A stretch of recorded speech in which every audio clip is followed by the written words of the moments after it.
পুর নিয়োগ দুর্নীতির তদন্ত কি নতুন মোড় নিতে চলেছে? শুক্রবার সকালে ইডির অভিযানের বহর দেখে এমনই প্রশ্নই সামনে আসছে।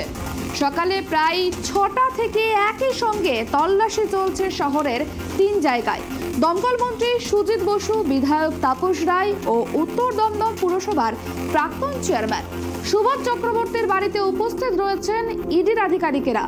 ইডি হানা প্রসঙ্গে বিরোধী দলনেতা শুভেন্দু অধিকারী ও বিজেপি সাংসদ দিলীপ ঘোষ কি জানিয়েছে দেখুন।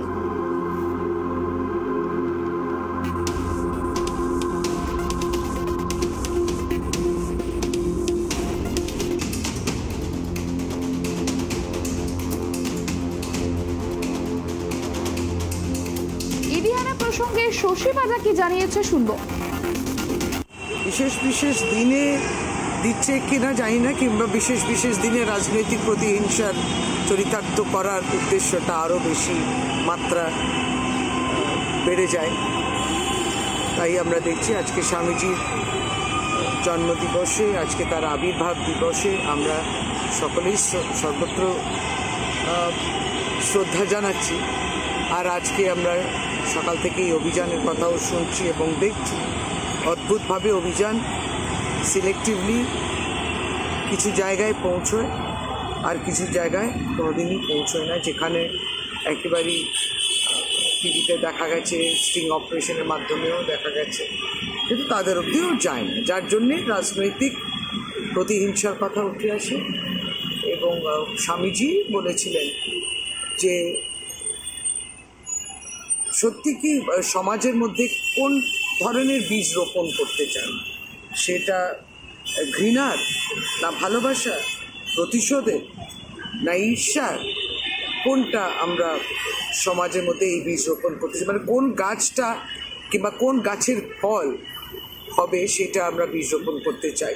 ফলে সবটাই থাকবে, কিন্তু তার মধ্যে আমরা মনে করি আমরা রাজনৈতিক দল হিসেবে বা সরকারের প্রয়াসের মাধ্যমে ভালোবাসার ফলটাই কিন্তু আমরা হারভেস্ট করতে চাই এবং তুলতে চাই। স্বামীজির কথা ভালো হোক, ভালো মানুষ হোক, কিন্তু এই কলুষিত করা, এই যে কালিমালিপ্ত করার যে বিষয়টাই এই অবিরাম চলছে, ওইটুকুই বলা আজকে। আর আলাদা স্বামীজির প্রাসঙ্গিকতা কোনোদিনই কমবেও না আর হারাবেও না। তো আমরা তাই স্বামীজি তো বলেছিলেন আমাদের ধর্ম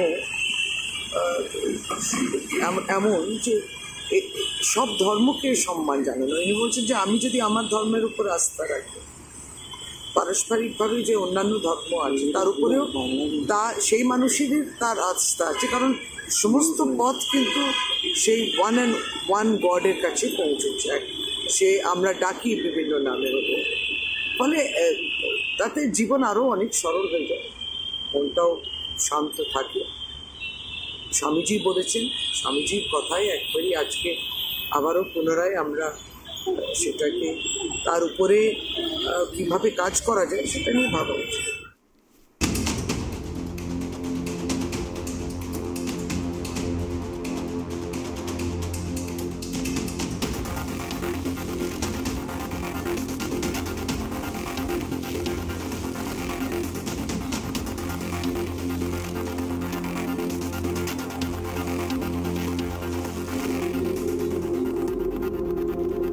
সুজিত বসুর বাড়িতে ইডির হানা শুধুমাত্র সুজিত বসুর বাড়িতেই নয়, তাপস রায়, একাধারে সুবোধ চক্রবর্তীর বাড়িতেও চলছে ইডির হানা।